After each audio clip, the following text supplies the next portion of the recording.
Stéphane Boïra, directeur du cabinet SBC4D, qui s'est chargé de mener cette évaluation, est avec nous et il nous entretient sur le processus de réalisation de cette évaluation. Bonjour, donc je vais vous parler de l'ODRA, ou en français État de préparation de la Côte d'Ivoire à l'ouverture des données publiques.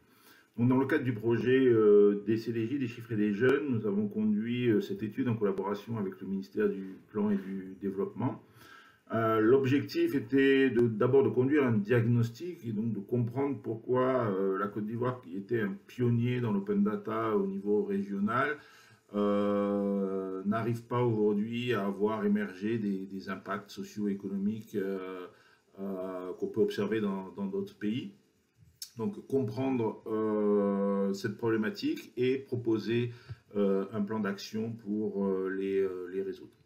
Donc la conduite d'un ODRA, c'est trois étapes principales. D'abord une recherche documentaire, étudier l'ensemble des législations, des activités, l'open data étant un engagement du PGO de la Côte d'Ivoire, voir toutes les activités qui ont été menées, les évaluations qui ont été faites, et essayer de comprendre aujourd'hui les blocages qui peuvent exister et les manières de les résoudre.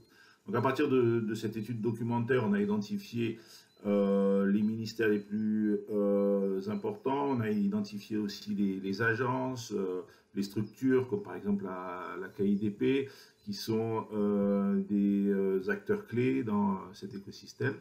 Et ensuite, on leur a rendu visite pendant 15 jours sur une visite de terrain, encore une fois en collaboration avec le ministère du Plan et du Développement. On leur a rendu visite et on a collecté l'ensemble des informations. À partir de ça, on a finalisé le diagnostic, on a proposé un plan d'action, et ce plan d'action a ensuite été discuté avec le gouvernement et validé lors d'un atelier final. Aujourd'hui, à la fois le diagnostic et le plan d'action sont disponibles sur le site du ministère du Plan et à disposition de l'ensemble des partenaires qui voudraient l'implémenter. La préparation de l'État ivoirien à l'ouverture des données a nécessité la contribution du gouvernement. Il nous fait l'honneur de nous entretenir à ce sujet. Dr Yeo Nawa, directeur du cabinet du ministère du Plan et du Développement, est avec nous et il nous parle de l'implication de l'État ivoirien dans la faisabilité de cette évaluation.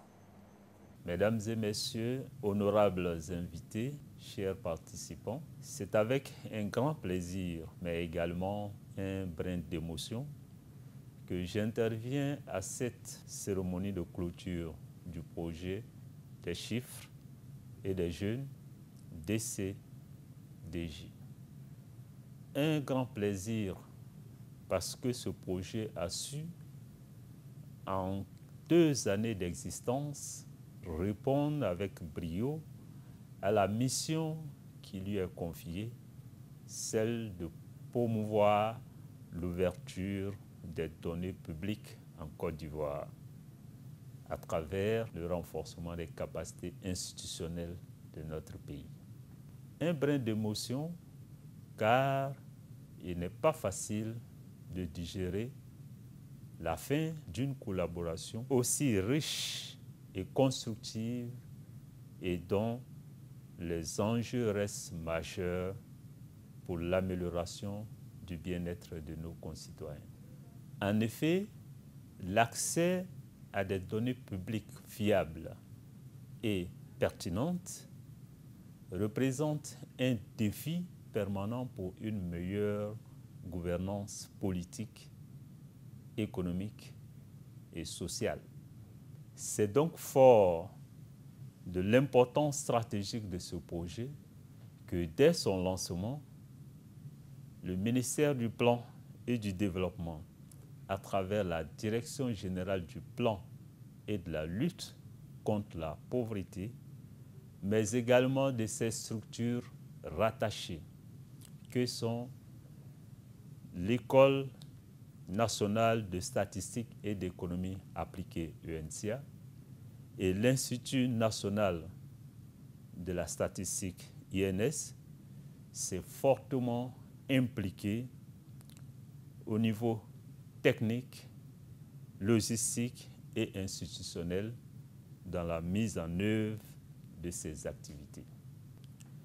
L'un des éléments majeurs de cette collaboration aura été l'élaboration et la validation de l'étude ODRA, ou l'état de préparation d'un pays à l'ouverture des données publiques. Les recommandations de cette étude, déclinées dans le plan d'action national, constituent, à mon avis, l'héritage le plus important de la collaboration entre le projet DCDJ et le ministère du Plan et du Développement.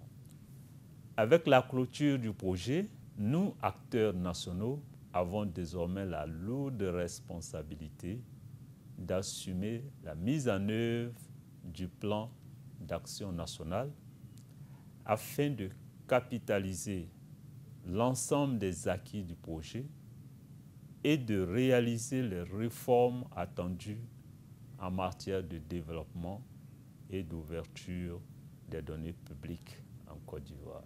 Par ailleurs, le PND 2021-2025, en cours de validation, consacre une place centrale à la gouvernance et la reddition de comptes. Ainsi, l'accès à l'information publique ainsi que la transparence et la modernisation de la gestion publique en constituent un axe prioritaire. Les acquis du processus ODRA contribueront sans doute à l'atteinte des objectifs et les résultats escomptés de cet axe stratégique. Je reste convaincu que nous y arriverons grâce à la mobilisation de toutes et de tous. J'adresse mes vifs remerciements à l'équipe de DCDJ et à tous les acteurs étatiques, publics et privés qui ont contribué à la réussite de ce projet. Je vous remercie. Monsieur Sultan Touré, qui est intervenu sur l'aspect technique de la faisabilité de l'ODRA, nous entretient maintenant sur l'impact et les perspectives d'avenir de cette évaluation pour notre pays. Bonjour, c'est un véritable plaisir de participer à cet enregistrement dans le cadre de la clôture du projet des chiffres et des jeunes, qui a été un projet hautement enrichissant et qui a permis de partager énormément d'expériences. Alors, on va parler précisément du processus ODRA, donc qui est l'Open Data Readiness Assessment, qui évalue un peu les capacités du gouvernement et de l'État à être prêt à partager les données publiques. Spécifiquement, quelle a été la contribution du ministère du Plan en tant qu'institution à la conduite de ce processus-là? Il faut peut-être déjà dire que le ministère du Plan, de façon générale, a pour mission la conduite, l'encadrement et l'élaboration des politiques de développement et aussi assure la coordination de l'action publique dans le suivi de la mise en œuvre des différentes actions qui sont retenues dans les différents plans de développement. Et à ce titre-là, donc le ministère du Plan était indiqué pour assurer la conduite de ce processus qui en réalité est à l'intersection de plusieurs actions d'entités administratives différentes. Donc le ministère du Plan, à travers ce rôle-là, a facilité un peu la coordination et le suivi du processus de l'ODRA. Donc plus spécifiquement, comment le processus s'est déroulé. L'ODRA qui évalue un peu les différentes dimensions, notamment l'infrastructure numérique, tout ce qui est corpus législatif en termes de protection de données personnelles, tout ce qui est organisation administrative et aussi capacité donc à balayer un ensemble de structures et d'instruments qui existent déjà en la matière. Le processus est articulé autour de 3 gros points. Une revue préliminaire de documentation qui a permis d'établir un rapport. Ensuite, il y a eu des missions de terrain qui ont permis de faire des investigations au sein des différentes entités, comme on a dit, toutes les administrations en charge du numérique, du législatif, et aussi auprès de toutes les autres structures déjà, toutes les initiatives déjà qui existaient en la matière. Donc ce processus-là d'investigation de terrain a été facilité, encadré par les équipes du ministère du Plan, spécifiquement la Direction générale du Plan, dont nous avons été mandatés par monsieur le directeur général du Plan et de la lutte contre la pauvreté. Donc à l'issue de ces consultations, qui intègrent aussi le secteur privé et le monde académique, un rapport a été produit, un rapport qu'il faut mettre dans un contexte. Donc ce rapport-là met en lumière le fait que déjà plusieurs initiatives en matière d'ouverture des données existaient. Le gouvernement a lancé un vaste chantier de modernisation de l'administration à travers tout ce qui est digitalisation et facilité de l'accès aux services publics par les populations. Il y a l'élaboration d'un plan national de développement, donc 21-25, donc qui entérine un peu ce principe d'ouverture de données et qui fait d'un de ses axes majeurs, notamment la transformation administrative et puis la modernisation de l'État, et aussi tout ça qui devrait déboucher sur une plus grande transparence et plus grande redevabilité de l'action publique envers les populations. On peut retenir que plusieurs leçons donc, ont été tirées. L'existence de plusieurs cadres déjà en ce qui concerne des initiatives sur les données publiques. Plusieurs actions étaient entreprises, notamment en termes de renforcement de capacité des acteurs de l'administration. Cependant, il y a une nécessité très avérée de fluidifier, de renforcer la coordination et la synergie de toutes ces initiatives-là.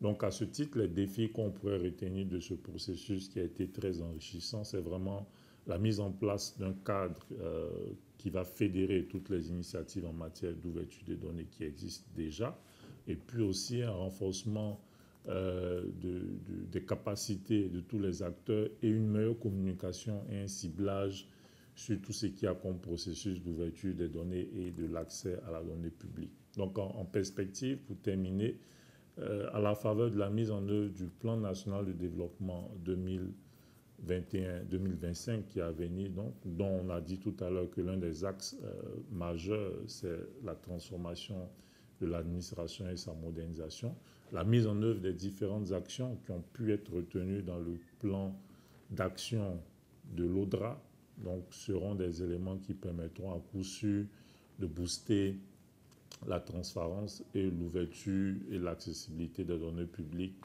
du gouvernement ivoirien par la population en général. Je vous remercie.